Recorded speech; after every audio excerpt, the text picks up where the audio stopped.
All right, so we're just gonna, this is some of the lips I drew today during our Google Meetup, so thanks to everybody who came.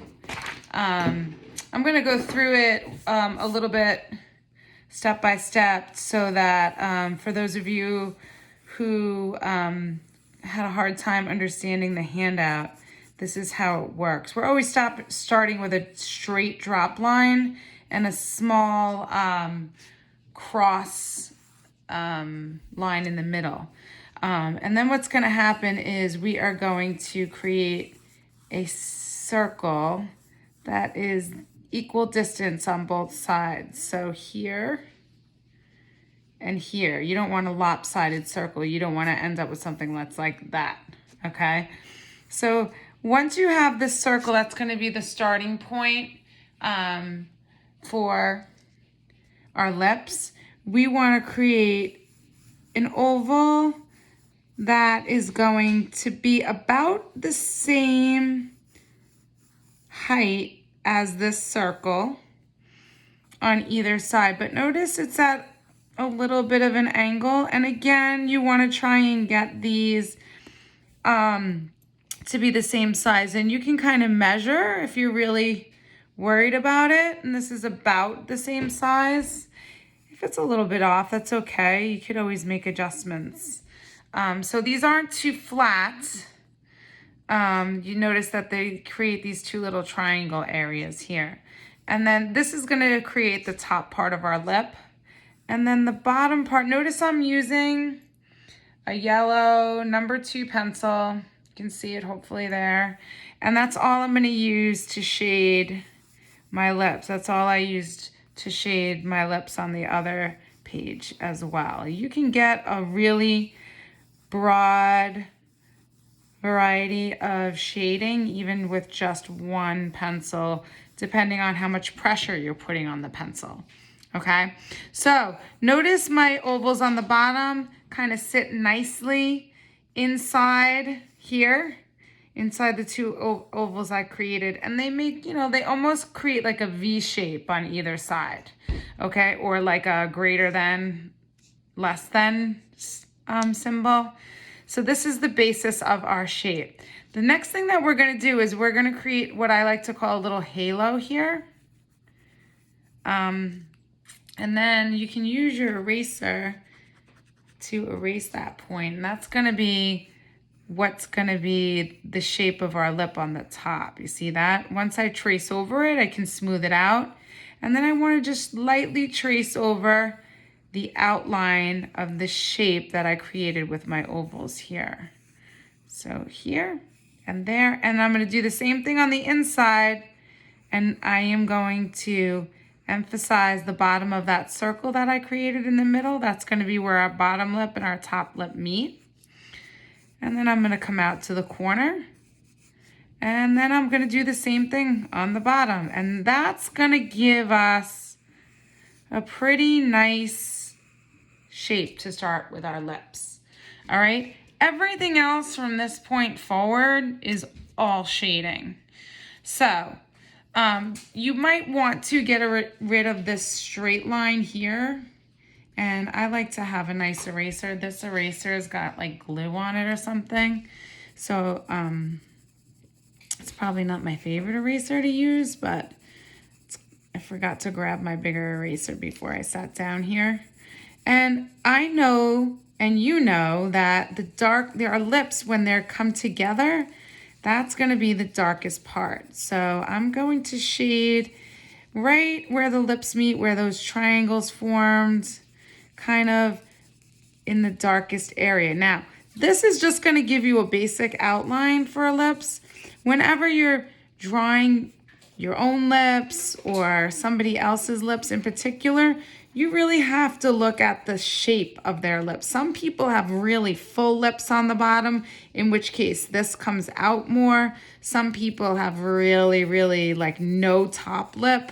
Some people have a big dip in the top of their lip. So it really just depends on who you're drawing. And I like to use my finger, as many of you know.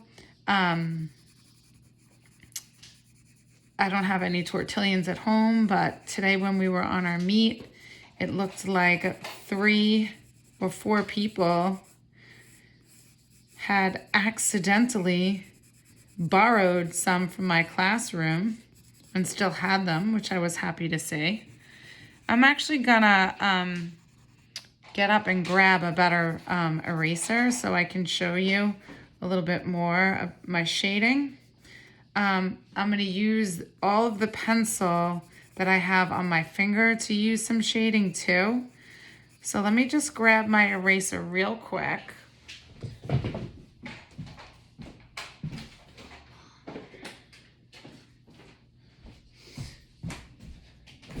All right, so this is kind of an easy sort of pink pearl.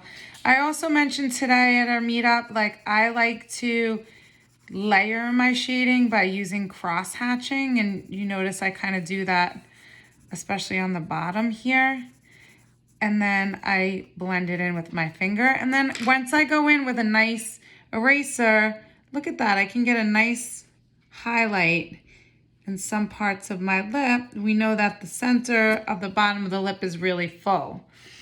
You want to take what's on your finger and you want to get the corners of your mouth, because the corners of your mouth go into your face. So sometimes I kind of emphasize that and add a little bit to the edge. And then I want to do the philtrum, which it comes up from the center of the mouth here and also a little bit on the bottom. You basically want to, oh, look at that. I've never seen that. You want to basically give it some shading all the way around. And what I was doing today, as we were talking, is I was using my eraser to kind of create the philtrum shape here. And in the center, a little bit more. And you can kind of see it here. These are darker. I think the pencil I was using earlier felt a little bit different than this pencil. So I think I'll have to go over it a bunch more to make it darker. But this is kind of the beginning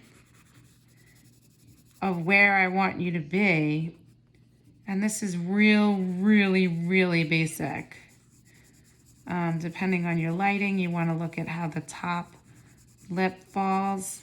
I like to give this area of my mouth a little bit more of a fullness, so I was shading around kind of that circle that we initially had. And this is where you're going to end up starting your nostril. Now, some of you may have left space for it. I really enjoy drawing the nose. And I'm going to pull out a little highlight at the edge of my lip here. See that? That gives it a nice little touch here. And then your mouth is going to look like it's sitting into the face a little bit more. And this is where the nose is going to start. But I know that's getting ahead of us because we're doing our noses next week. We're only worrying about 5 lips. This is all I'm really looking for. There's a lot of shading happening here. Notice there's a lot of graphite on these 2 fingers. And even when I was kind of filling up my page, I'm going to finish this page up, you know, I chose to add my nose because I really enjoy drawing noses. All done with a number 2 pencil. So you can definitely get a large variety of shading. Just take your time. And the more you do, the better it'll be. Good luck.